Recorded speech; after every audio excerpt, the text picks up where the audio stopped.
Hey, welcome to the Flow and Flourish Podcast. I am your host, the Capacity Coach, Nicole Rohn, and I am so glad that you're here. This is the safe space where we talk openly and honestly about all the things that can come up as we try to juggle our competing priorities, manage self-care, work in our businesses and or in the corporate space, and intentionally work on managing our capacity so that we can show up in excellence in every single room that we walk in, aka be able to flow and flourish, hence the name of the podcast. We believe that when you flow effortlessly, you flourish tremendously. And this podcast is dedicated to giving you the tips, tools, resources, all those things that you need to be able to do just that. Now, if this is your very first time here, then welcome to the sister friend tribe of like-hearted, like-minded women who are on a journey similar to yours. We are all here to get our capacity together, okay? In order to do that, we use 5 different areas of flow to help you be able to manage it all. So create that work-life balance that's going to be ideal for your specific situation and ultimately just walk the talk.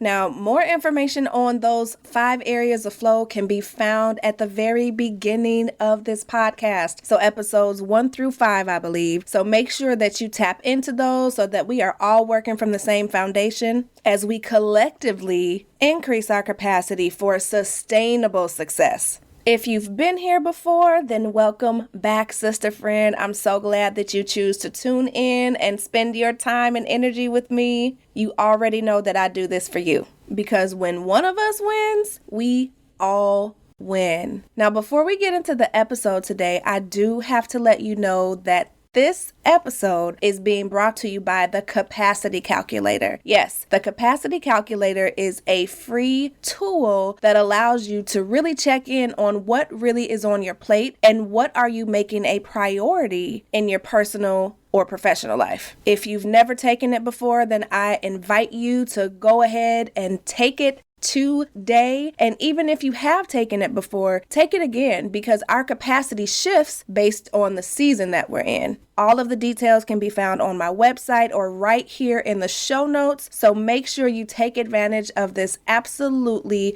free capacity calculator tool that I created for all of us to be able to flow and flourish. All right, let's get into this episode.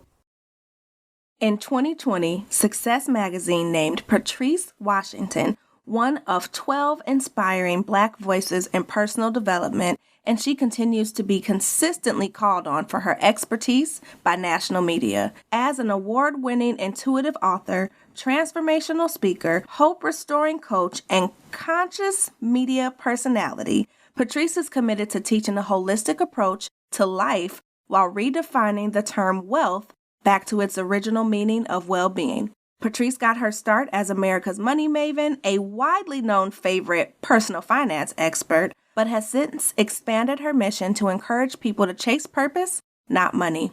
She uses her certification in financial psychology to help the masses get beyond budgets and credit reports and dive into the heart of why we behave the way we do with money.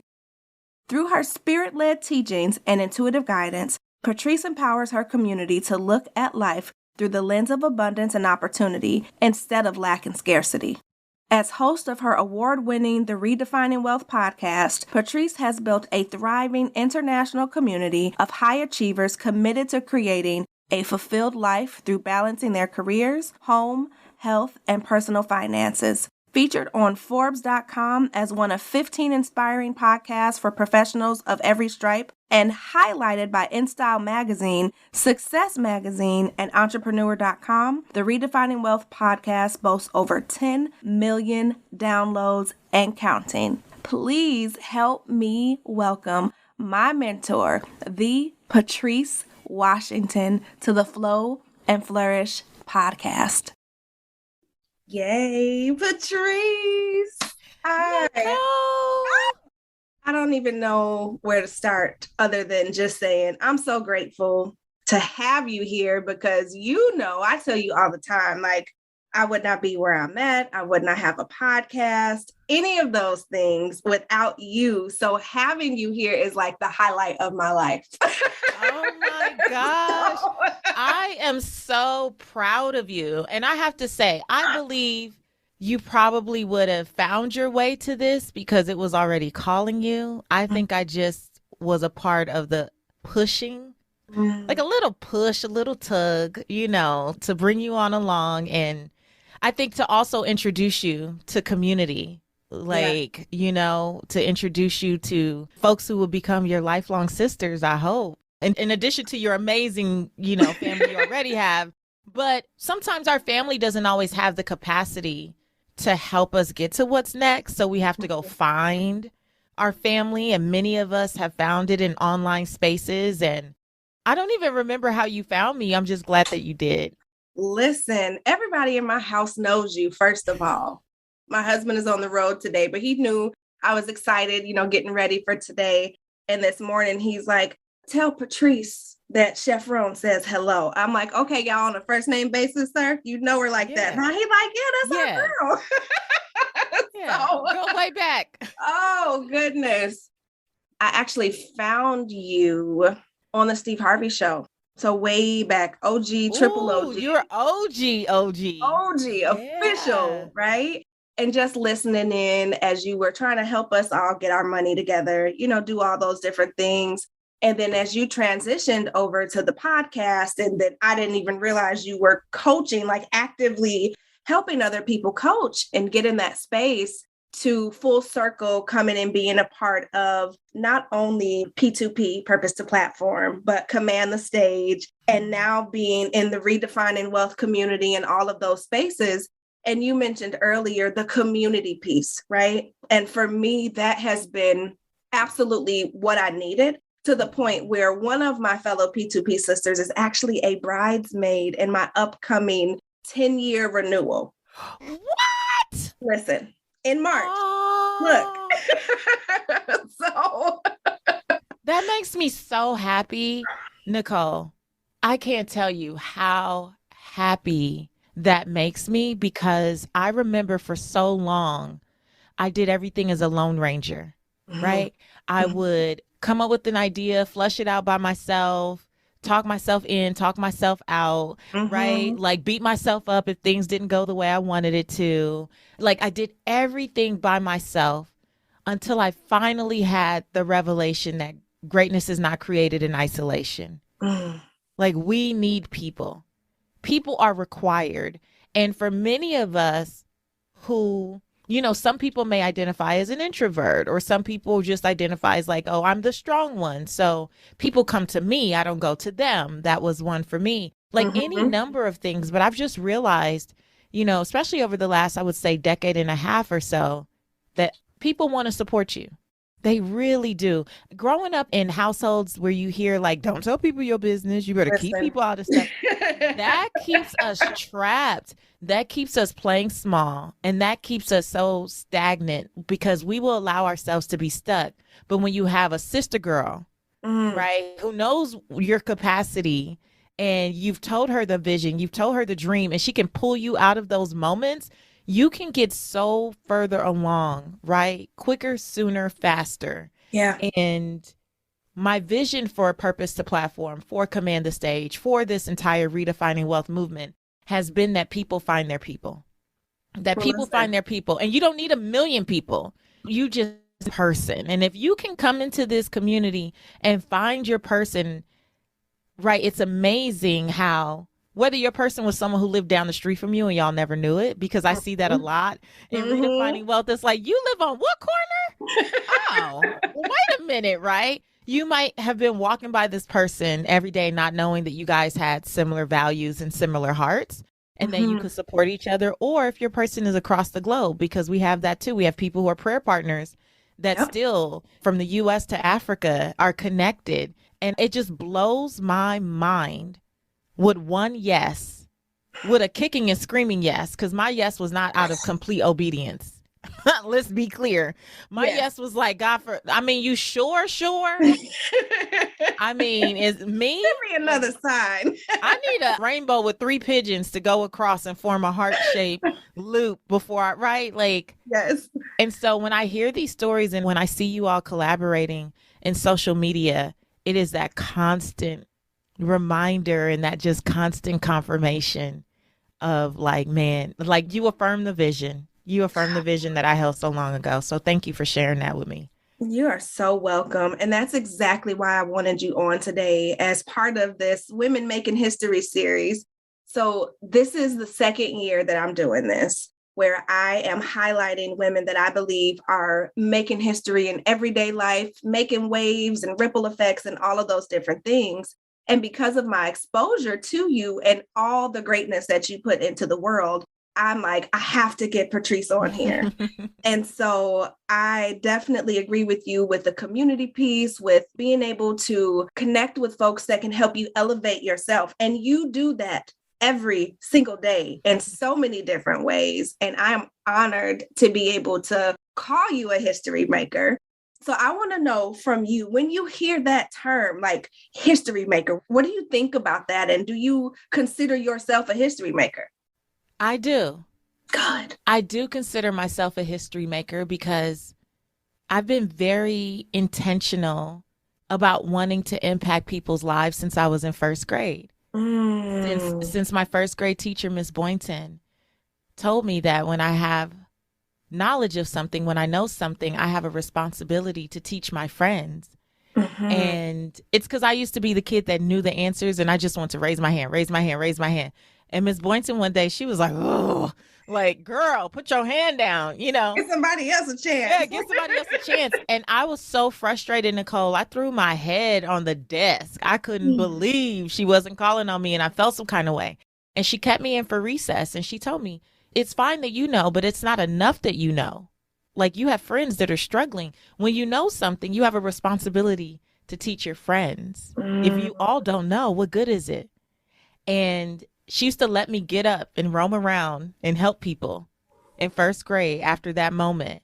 And so I always made it a point from that time on that when I knew something, I just feel compelled to share. And you've been in my programs, you know, what I'm going through, y'all going through. We're going to talk about, right? I just feel compelled to share the lessons. And I've always been someone who wanted to share in real time. Like not when it was perfect and all fixed on the other side. And I also think that came out of Miss Boynton recognizing my gift, right? Very early on to impact people in that way. And I'll tell you the second thing, when I was younger, about third grade, my mom and I were going down the street, going probably shopping or something on a Saturday. And there was a funeral procession.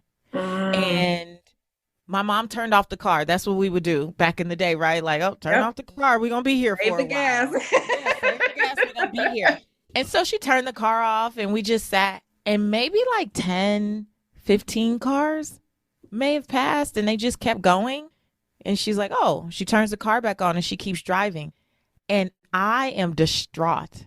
I remember being a little kid, and my mom still tells this story. I was so little, but I was so confused about why there were not more people in that funeral procession and why it was so quick.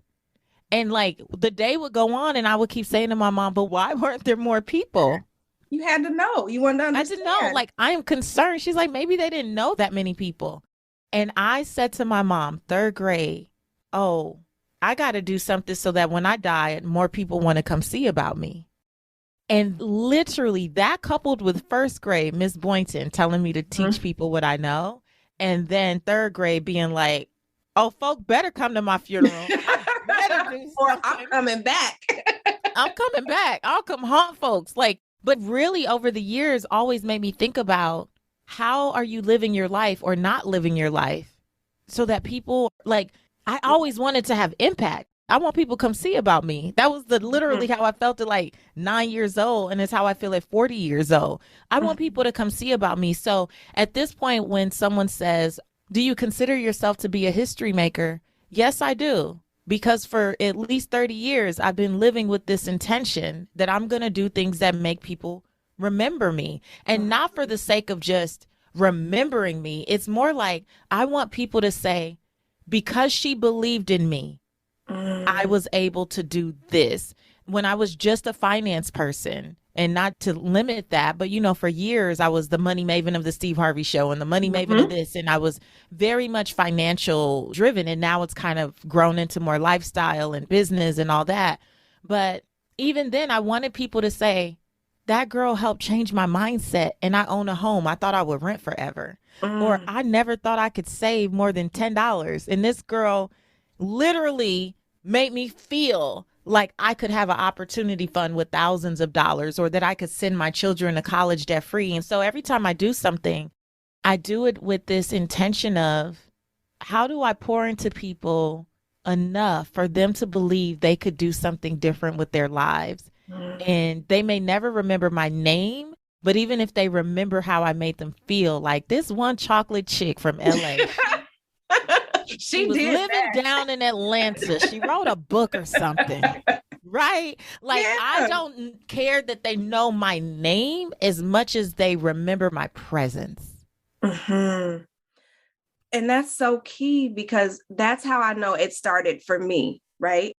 I didn't know your name at first. I had to go back to, and when people were logging on and looking through V103, WGCI, the stations, I'm like, her name is Patrice, right? And from that, understanding just your words impacted me back then, to the point where I've been telling everybody and my mama about you for years, right? Yeah. And it's just so important to be able to have that desire to create this impact, which is where I believe we tend to become these history makers without trying to be a history maker, right? Like, you don't just deem yourself that. It's based on the impact that you're making, and not, like you said, for the sake of people just knowing who you are, but literally changing their lives. And again, that is what you do every single day. And I'm a part of that ripple effect. And so I know about Redefining Wealth and how you got into this space. I know your, bathroom floor moment, all of those things. But for some of my listeners who may not know, tell me about how you got into Redefining Wealth and what that means to you. Oh my gosh. Redefining Wealth was literally just a download. It was a download from God. Back in the day, I started in real estate and mortgages very early. I built a 7-figure business by 25. And I literally thought that would go on forever. I was like, people should just get rich early. This is great. Just do it. Just do it. I mean, just find something and do it. Thought it would go on forever. And then the recession hit. And you know this, when the recession hit, I was actually in the hospital on bed rest in 2007. I had taken a fall down the stairs at 20 weeks and I went into preterm labor. And when I got to the hospital, they said, ma'am, this baby's coming any minute now. And so for the first time, it wasn't the very first time, but it was a huge moment in my life where I learned to surrender, because I'm in this space. They're telling me my baby could pass any minute now. The banks are closing down left and right, banks that I work with, right? And the money is not coming in. I ended up on hospital bed rest for 10 weeks. The money is not coming in. My husband's exhausting our savings trying to pay things. And I'm faced with, like, if you don't stop stressing out, you're going to leave here 2 years in a row with no baby. Because my son died the year before prematurely as well. Same hospital, same doctor, same floor. Ooh. And now I'm in this hospital room crying and carrying on and asking God, why me, type of thing. And I get the notion that I need to take the TV off the wall. No more watching the news. No more hearing the bad news and the blues and all that stuff, and really just lean into my faith and bringing this baby into the world healthy and strong. And so that was around 5 weeks into the hospital. I was there another 5 weeks. I left, long story short, with $400,000 in medical debt, but I had a healthy baby. I had a healthy baby. She was healthy and strong, but I left with tons of debt. And my whole life was upside down by the time I got out of the hospital. About 3.5 months later, between my hospital stay and then my daughter's stay in the NICU. And what was once a 7-figure business was heading towards collapsing, and me scraping up change and being on welfare about a year later. And I was in the bathroom. So my 6,000 square foot home foreclosed, cars repossessed, everything that could happen happened. We moved to this teeny tiny apartment in Metairie, Louisiana. And I was sick and tired of being sick and tired. You ever just sick and tired of being sick and tired? It do something to you. Okay, I have tried everything. I've done everything. I've been a good person. I operate in integrity. And remember what I just shared with you guys. since first grade, I have had this thought that if I know something, I have a responsibility to share with others. Now I'm in a season where I don't know if I'm going or coming. So not only am I financially tapped, spiritually and mentally and emotionally, I'm not even the person that I'm used to being. I can't help anyone else because I can't help myself, right? So it was another layer of just like hurt and pain and shame and guilt and all these things about how did I get here? I'm supposed to be the one that's helping everyone else. And my husband takes my daughter on a walk. I'm in the bathroom and I'm having a full out war with God. Like, what's up? What's up now? What we doing? Listen, if you can't talk to God crazy, I don't know if you really have a relationship. I'm just going to say, you might not really have the relationship you think you have if you can say, hey, now what's up with this? This is getting a little out of hand. Now, I've been faithful and I've been trying to, all things work together for my good. And I've been trying to say all the things that I learned in church. But what the heck is this? And that turned into an ugly cry, snot and bawling on the floor, fetal position, forehead on the linoleum. God, why me? Yeah. Why me? And I heard the Holy Spirit say, get your Bible. I ended up on Proverbs 17:16. It said, what good is money in the hands of a fool if you have no desire to seek wisdom? And that was the first time that this idea of seeking wisdom was even presented to me. And that's why Seek Wisdom is my name on Instagram to this day. That constant reminder, right? So I got up off the bathroom floor and I really started to look into the difference between knowledge and wisdom. As you know now, knowledge is information and education. But wisdom is how do you apply it? Exactly. When do you apply it? Where do you apply it? But I also started to look into the word wealth because for some reason I just kept being drawn to look into the word wealth. And I realized that the first definition they show you is money and material possessions. But if you keep digging deep enough, you'll see the original definition, which is the 12th century meaning, which was the condition of well-being. It was never 6,000 square foot house. It was never matching Range Rovers. It was never purses and shoes. It was the condition of well-being. And that was the first time that it hit me that while I had a lot of knowledge and information and I had built all this stuff because I was, a good test taker and, all that stuff, I didn't have wisdom, but I also never truly had wealth, even though I was running a 7-figure business. Because that well-being, ma'am. I had money and material possessions. I had no peace. I didn't have the best relationships. I was not well. In a lot of ways, I was not well. And so when I started to rebuild my life from that point, and I went on to create a blog, and then the blog turned into me writing for magazines, and that turned into me doing radio. And, after 4 years or so, I ended up on the Steve Harvey Morning Show and Dr. Oz and all these things. And I really look back and think about that. 4 years was nothing like to end up having those types of experiences. But I believe that the plan was in full effect even when I didn't know. It was in motion already. Yeah, it was already in motion, right? But I got to the point where I'm doing all these things. I'm being called on by a lot of folks. I'm speaking all over the country. I'm being invited to so many amazing opportunities.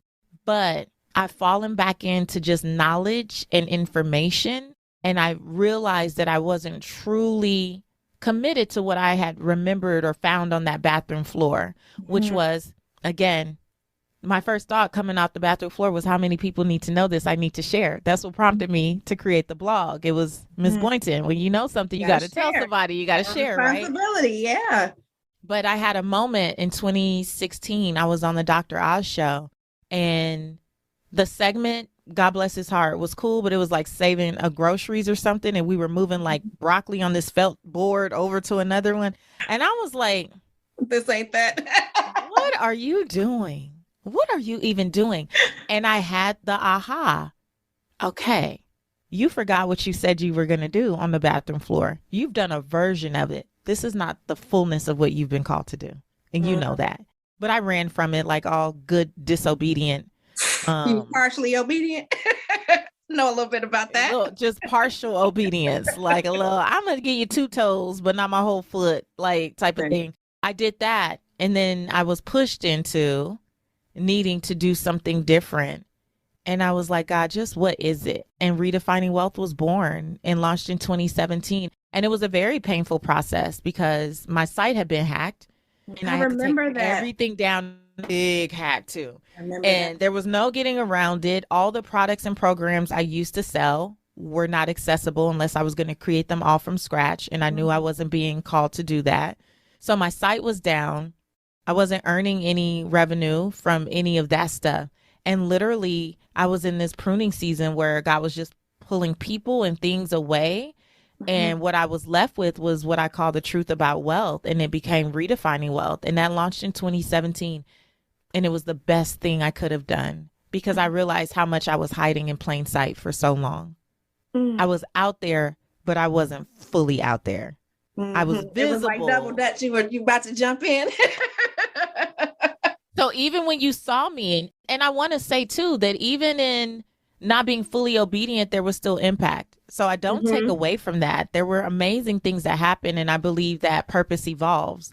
And that was the 1.0 or 2.0 version of me.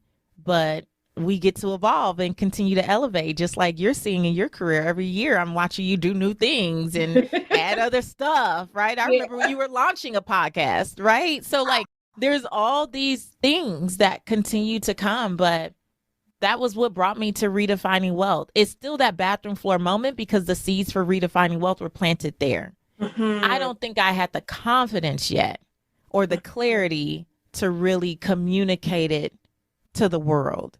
So I took the piece that I could run with. And again, I'm saying that because someone needs to hear. Yes. The whole thing is not going to make sense, right? We learn, looking back, you're like, oh, I've been known that, but you're not always ready, right? Like, not for the full thing. It's baby not for the full thing. It's baby steps. Yeah. So Redefining Wealth has been baby steps. And it was absolutely the best thing I could have possibly done for myself. And I believe my audience was for me to tell the truth about what I really saw wealth as. And that was the 6 pillars. It was never just talking about budgets or credit reports. Oh, Patrice, that in and of itself was the reason I stuck with you throughout your transition as your purpose has evolved. And for me, you've been the one to say it's okay to trust your gut. It's okay to choose your health, whether that's mentally, emotionally, physically, all of those different things. I can remember working in a job and hearing you talk about crying before you were going in. And I was in the same space.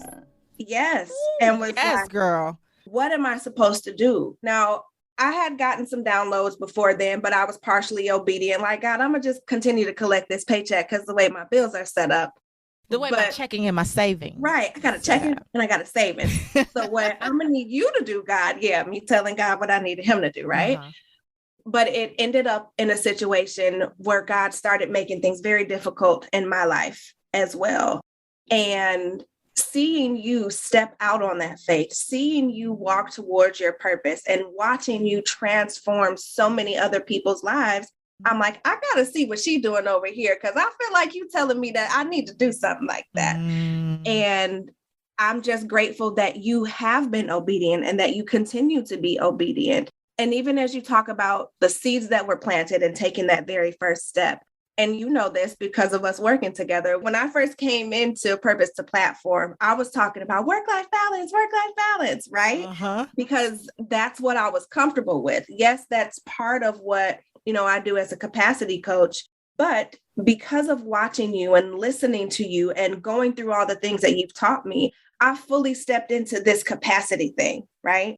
Where, yes, capacity is a thing, but work-life balance is a result of managing your capacity. So I just want to continue to encourage everybody, as you've already said, just because you see the whole thing doesn't mean it all has to be launched all at the same time, and giving yourself that permission to do a piece at a time until you have that clarity, until you have that confidence, until you are able to even clearly communicate it. Because, I was like, what do I do?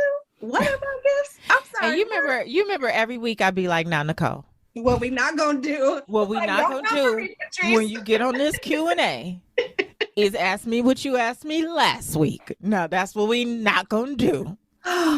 So, right? With love. But with love, because what did I keep telling you? It's going to become more clear as you just move forward. It's not going to become clear as we chat about it every week. You have to do it. And then as you do it and you see the impact that you have on other people, then you get the confirmation and the conviction. Oh, wait, no, I help people build capacity. Let me stop this, right? But we have to be in the doing to actually receive that download that this is the thing. You don't get it by just thinking about it. I mean, even the work that we've done in Purpose to Platform now, you were in a couple years ago, but there's been several cohorts since you. And so with every cohort, I'm learning. I'm looking for like, what's really working? What do I need to add? What would support even more? What would help people get to clarity faster? How can I get them building sisterhood and community even faster? I think when you were in, it's like, it feels like instant, but girl, these recent cohorts on day one, they're like, sister, such as, I'm like, oh, boom. Okay, boom, we in here, right?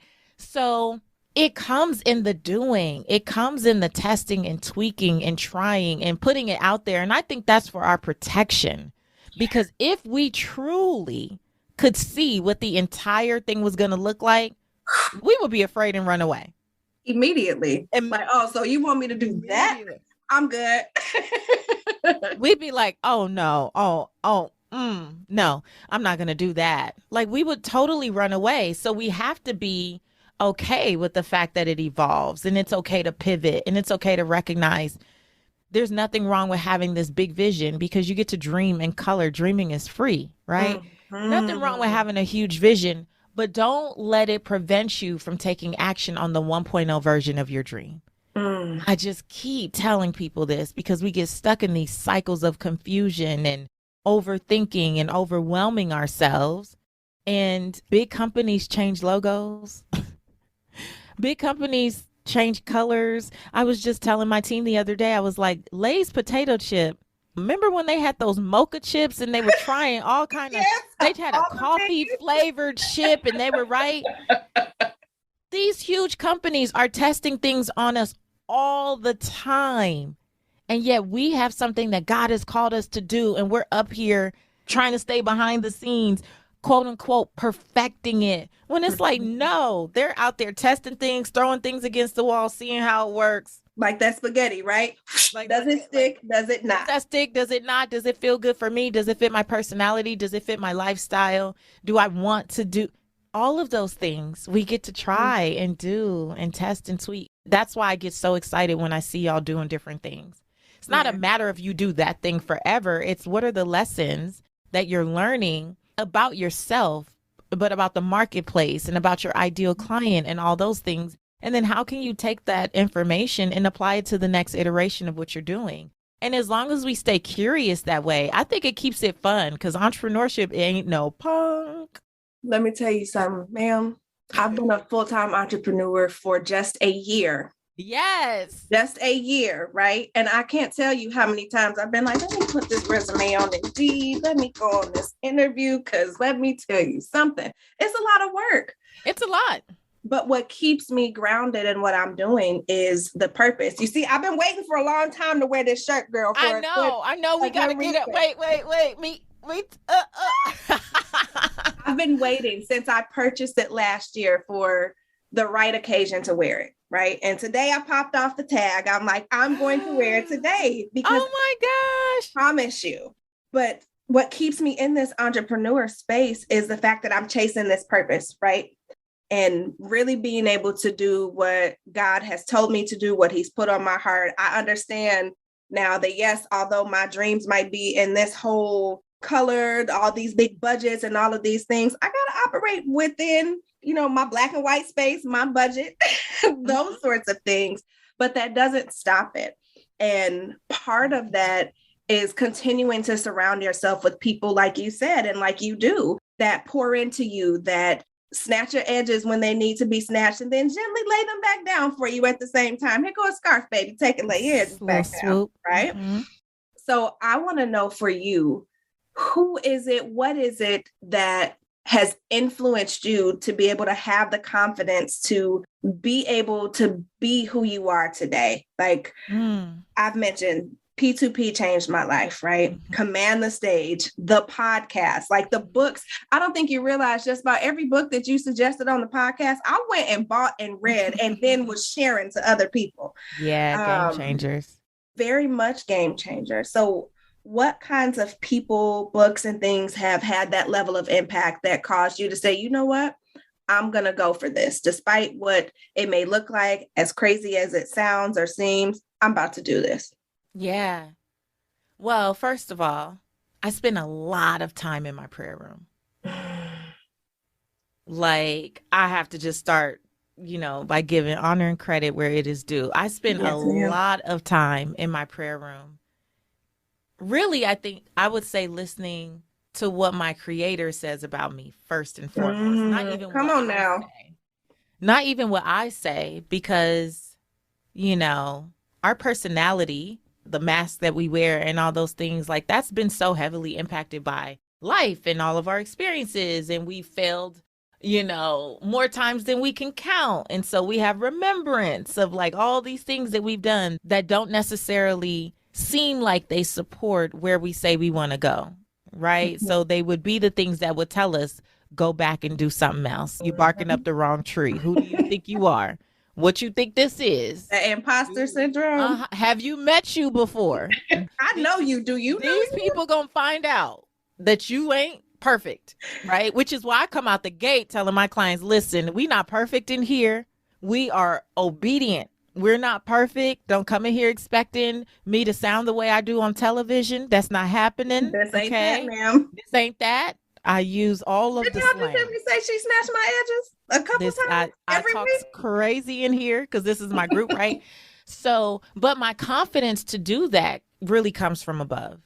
I have to say, I spend so much time with God. Like I spend so much time praying, journaling, meditating, praise and worship. And so many of the downloads that I have about what I should do next come from there. And for me, that is the operating in obedience, because many of the things, and I can't say all, because sometimes I get so many downloads, my brain is fried and I don't even take good notes. And so I'm like, I think this was supposed to be, and I don't know what to do with it. But I do realize that it may be for something months or years to come. It was just, I got a little whiff of it, but I'm not ready for it. It's not a right now thing. But the things that are right now, it's like command the stage. I was in my prayer room, right? Like I got in the shower, I had that download, and Command the Stage is on its way to creating probably about $750,000 since I launched it in early 2020. So in just at 2 years, it's generated about $750,000, and it was literally a download, and I was obedient. But I remember that, Patrice. You went live. You came from the gym and was like, the next day. Yep. I was like, okay, she's serious. Yep. That was it. And the first cohort had 25 people, I think. And then we did a cohort. I think the most people we've had so far in a cohort was like 87 people or something, but I've done it like 4 or 5 times now. And so I say that to say the confidence to do those things comes from, for me, first and foremost, spending that time with God. Mm-hmm. It's also what gives me the confidence to not do certain things. So there's so many things that I've said no to. I've had multiple 6-figure offers to be a part of things or to do things. And that chase purpose, not money, is real. Like some things I didn't have to pray about. I spent enough time talking to God anyway. I knew it in my spirit as soon as it came across my desk that it was a no. Right. And I'm like, no. And people are like, well, do you need time to think about it? Child, I pray every day. I don't need no time. I said no. I said what I said. No, like God is up in here. I already know what it is. Right. So a lot of the confidence comes from that. I would say, secondly, the thing that really keeps me going is honestly my clients. It is seeing the impact of the yes. And I can say that now because I've heard it so many times, but it never gets old. Sometimes you guys will DM me and you're like, I don't want to bother you. But I'm like, bother me? How could you ever be bothering me? You're calling me out. I mean, I wasn't going to say it was you too, Nicole. It's a lot of y'all. It's a lot of us. Yeah, it's a lot of y'all. Thank you for not singling me out. Yes, since 2019, it's been about almost 500 clients so far that have been through either P2P, Command the Stage, or older program that I used to have. And seeing the impact on the people, I always say proof is in the people. People can throw up any testimonial they want. They can say, you know, you can make it look like whatever you want, but the proof is in the people. And it's like you said, it's not always that everyone gets a big win, quote unquote, monetarily or something inside of P2P. I believe what we deposit is so transformational. And there's so much healing that happens. That's what Gurpreet, your sister Gurpreet always tells me. Like P2P and Command the Stage and CTS have so much healing that happen that it cleans out a lot of the limiting beliefs, and it cleans out a lot of the noise and the stuff that people comes with. And increases capacity. Yes, and it increases capacity. It literally increases people's capacity to receive, to be supported, right? For clarity, to create. Yeah, like there's so many things that come out of it. And so what makes me want to double down on purpose is seeing the impact that I've had even when I didn't feel confident as a coach. Because for years, and I don't know if you know this, I only really started coaching in 2019. And so it's only been 3 years. Wow. You came in 2020, right? So it's only been 3 years. And leading up to that, I had people say to me, well, you're more of talent. You're not really a coach. And I believed it. You see me rolling my eyes, right? For 2 years, I stayed away from group coaching programs and those types of things because I was feeding into that, like, well, I really am talent. So I just need to do my brand work and speak and call it a day. That's going to be the thing. And in 2018, God kept saying, like, I knew Reagan, my daughter, was going to middle school, high school. And I'm like, I don't want to be on the road so much. Yeah. Like, I can't just be a speaker, because I don't want to have to leave all the time like this as my daughter gets to a certain age where I need to be present. And so people pillar, in preparation for that, I was like, I have to start embracing something else. And so the confidence that has been built in me as a coach is seeing you, is seeing Gurpreet, is seeing Krista, is seeing both the Trinas, right? It's seeing Anita and seeing Evelyn, and just going down the list and seeing the podcast launched and the books written and the social media presence, right? Marsha Ann coming in talking about, I don't go live, to having a live Instagram. Listen, a whole show? Like a whole show that she does, right? Like being able to literally remember Dion, who didn't like to turn the camera on and wouldn't smile, to seeing her tell her story at a conference and winning a $10,000. Like, listen, come on, Miss Dion.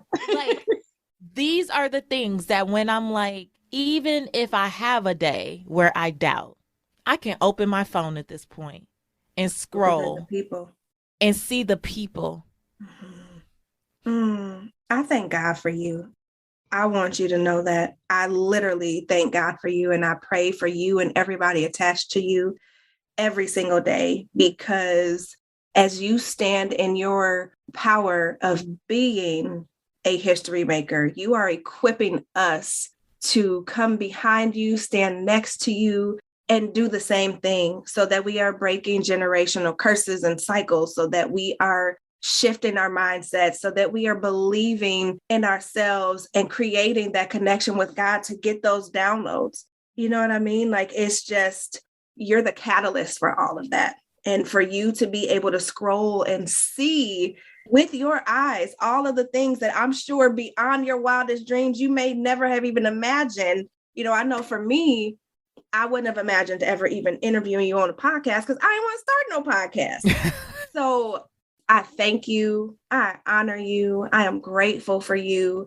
And I just want you to continue to do what you do, and blessing us with all the knowledge and sharing your wisdom and allowing us to be able to stand up and do what we do and carry out the purpose that God has had us here to do. So I thank you for that, ma'am.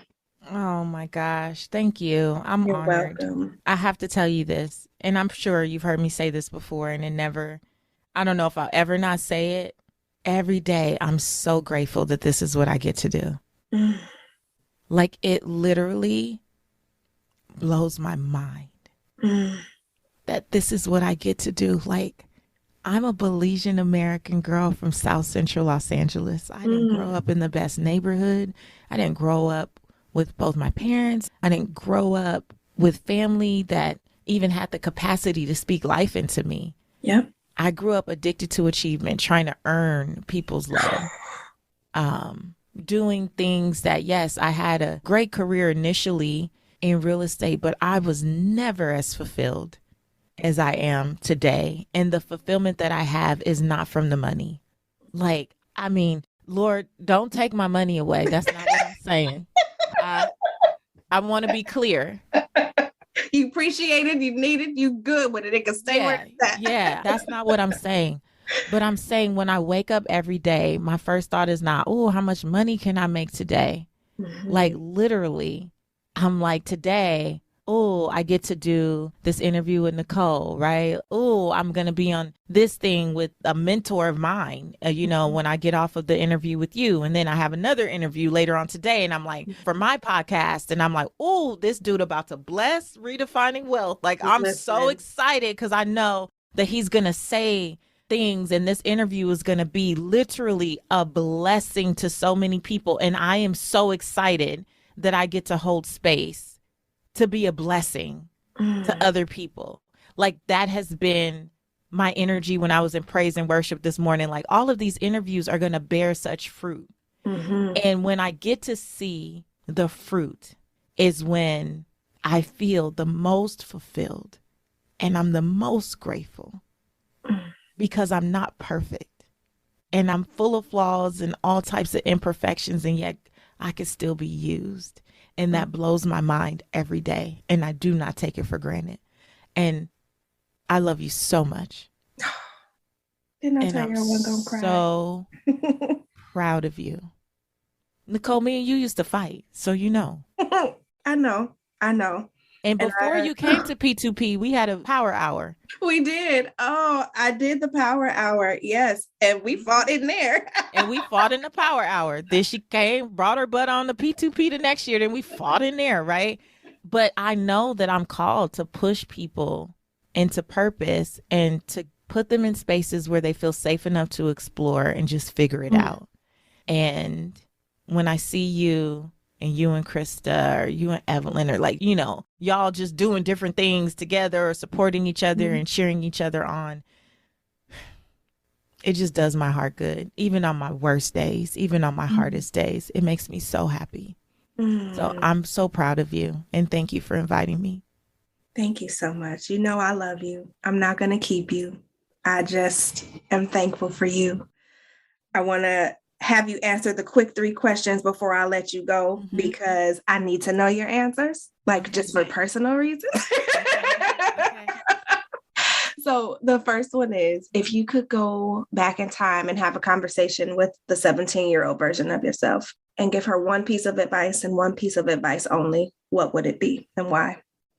Oh, so good. Let me think back to 17. I would tell her, forgive them. Forgive the people that told you you were ugly and nobody was going to want you and that you were too black, too tall, too dark, too this, too that. Your lips were too full. I would say forgive them because hurt people hurt people. And actually they see how beautiful you are and what you're capable of. And it frightens them because it also shines a light on what they haven't done with their own lives. Somebody needed that today. Today, that's a message. Oh, I love that. Forgive. Oh, okay. Since we're on the Flow and Flourish podcast, tell me one thing that you do on a regular basis to be able to flow and flourish and manage your own capacity. I pay for peace. Oh, come on now. Yeah, I pay for peace. Even before I was fully restored financially, one thing that I've always done is looked around and figured out, where do I need support? Like, that is a more recent thing for me, as we talked about. But for several years now, I'm like, where do I need support? Like this year I hired a chef. Like, why am I over here struggling to eat? I know I need to eat.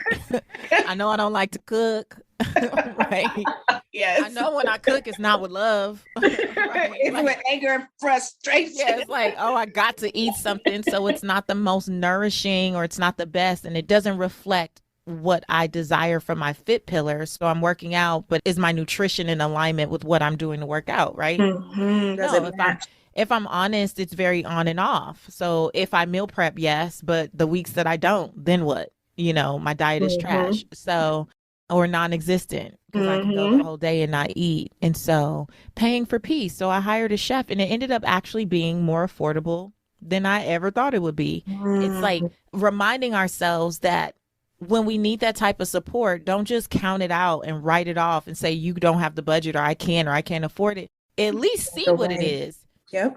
I saw what it was. And for me here in Georgia, it's $45 an hour. I said, well, wait a minute. And she only takes 4 hours a week and she meal preps my food and gets everything together for the week and buys the groceries. And that was I assumed that it was going to be way more. And it's costing me about $200 a week for me to have food like all week and also good food, nourishing food in alignment with my diet. So to help you stay on track, right? And that's how I'm creating more capacity. So when I'm eating well, I show up better. I show up even better for my clients and for my interviews and for my work. I'm more focused. I'm more productive. It's saving time. I just got to go up there and make my little plate. I have all these things to choose from. You got options. I have options. And so, yeah, paying for peace. I did a whole podcast episode on that, but I didn't have the chef yet, but that paying for peace is real. Come through delegation. I love it. Okay, I'm going to get you out of here. Very last one. You definitely are a history maker in my eyes, and I'm sure in everyone else's lives that you are attached to. And we've talked about so many things today. What's the one thing that you want listeners to walk away with, knowing, feeling, thinking after listening to this episode? I want people to walk away and give themselves permission to create impact. Like on their terms, whatever that looks like for them. And I want you to remember 9-year-old me who would be so confused if only 2 people come to your funeral. Like, you were born on purpose, with purpose, for purpose. And there are so many people who need your voice. They need your talent. They need your gifts. Their destinies are connected to your obedience.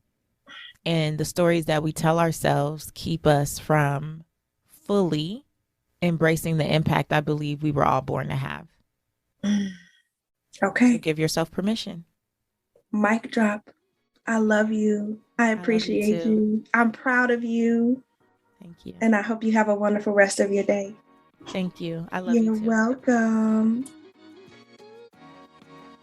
Wow. I am so full. Like, full is an understatement. Like, this was such a dream come true to be able to sit down and interview Patrice and talk to her about her being the phenomenal history maker that she is. My heart is just full.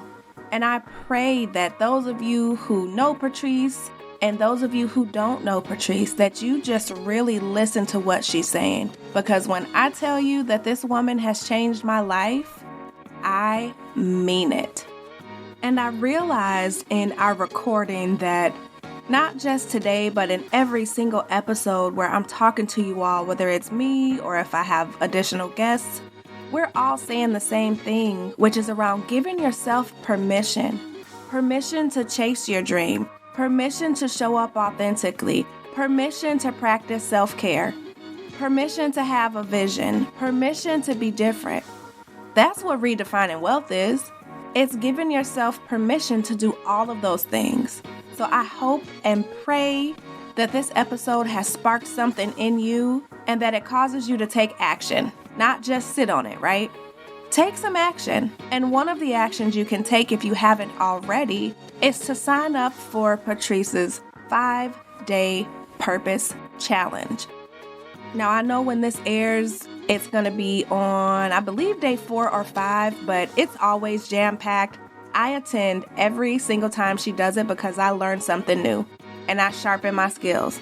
And iron sharpens iron. So make sure that you're attending. Make sure that you are following her if you are not already. And make sure you share this episode with all the people that you know need to hear it. I want to thank you again for celebrating Women's History Month with me. It has been such a pleasure to highlight all of these phenomenal women. And as I said in the podcast before this, because I overestimated my capacity, there will be at least an additional episode that comes out next week that's still talking a little bit about women's history. So make sure you stay tuned for that. Until then, keep flowing, keep flourishing, keep managing your capacity. And don't be a stranger, y'all. Come out, reach out to me. I know when this airs, I'll be on vacation in Jamaica, but I am still going to be on social media at least a little bit.